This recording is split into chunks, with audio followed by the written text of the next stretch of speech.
Welcome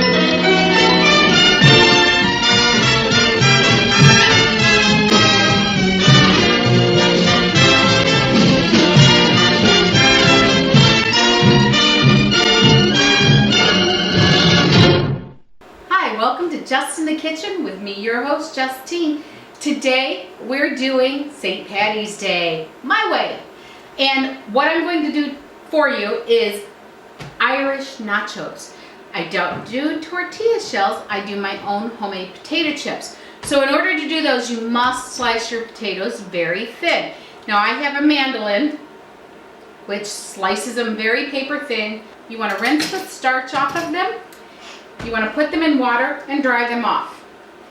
Then you just put them down in the oil, kind of separate them out. Don't crowd your pan, otherwise they won't get crispy. They'll get to be a big old mash of mess. Your oil's on 350. And these don't take long. But if you're doing a big batch, what I've done is put them in the oven on a very low temperature, because I've also not put them in a low temperature. And then what happened was they turned around and they cooked more. Now I like my potatoes well done. That's me.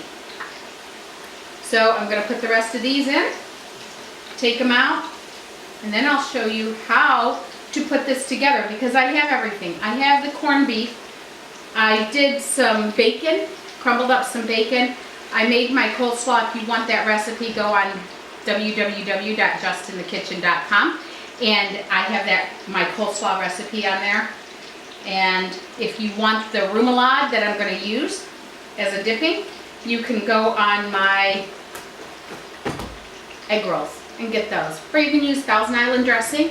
I have Swiss cheese, and then I'll put some green onions on it to give it a little punch. We'll be back. I have all my potato chips done. They're very good. I want you to listen.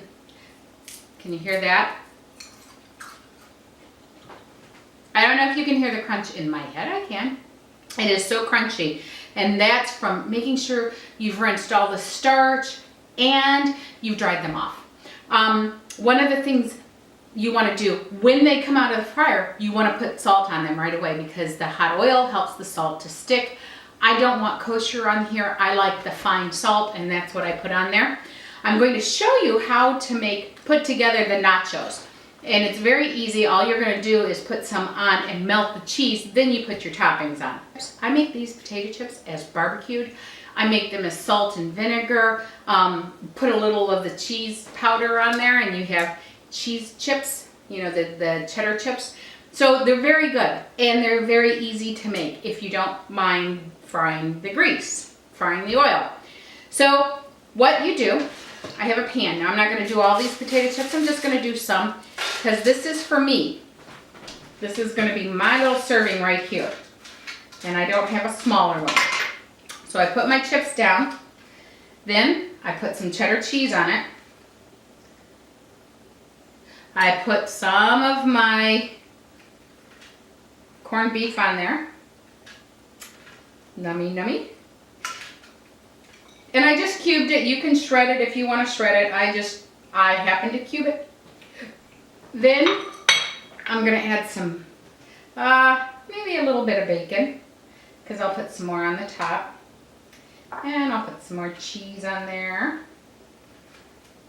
over on the side. You know what? I don't like not having enough cheese for everything. Now this is not how I make my cheddar potato chips. It's it's a powder that I use. Okay, there you go. I'm going to put it in the oven. Then I'm going to let it melt. It's on broil. I'm going to let it melt, bring it back out. I'm going to add my toppings to it. They're out of the oven. The cheese is melted. I've put on some more bacon. I like my bacon. And I going to put on some green onions. Now to the top of it, I'm going to add some coleslaw. Right? You want a little crispy crunch. Not just the crunch from the potato, but you want the freshness of the cabbage. So here are the nachos. Let's take a bite. I want everything. It's like nachos, it all stick. Look at the cheese. Ooh, want more? Want some of that. Want some of that. Ooh, ooh, ooh. Let me see. Look at that cheese. Mmm. Put a little bit of sauce on there. Okay. I know I should take a dainty bite, right? Like this.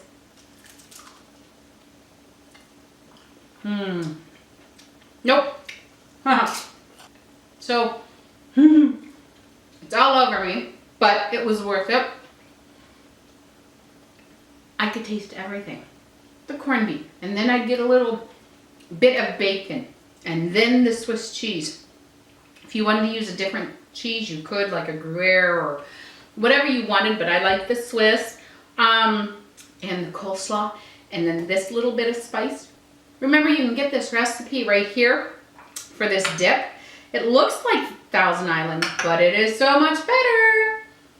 Get it on my corned beef Reuben egg rolls, okay? Now, if you want this recipe, which is a very easy recipe, go to www.justinthekitchen.com for these recipes and more. And remember, like on YouTube, share on Facebook, and subscribe on YouTube. All right? And subscribe to Just in the Kitchen on Facebook. Look at me. Go to Just in the Kitchen on Instagram. You'll see some of my pictures. I'll talk to you soon. God bless. Bye.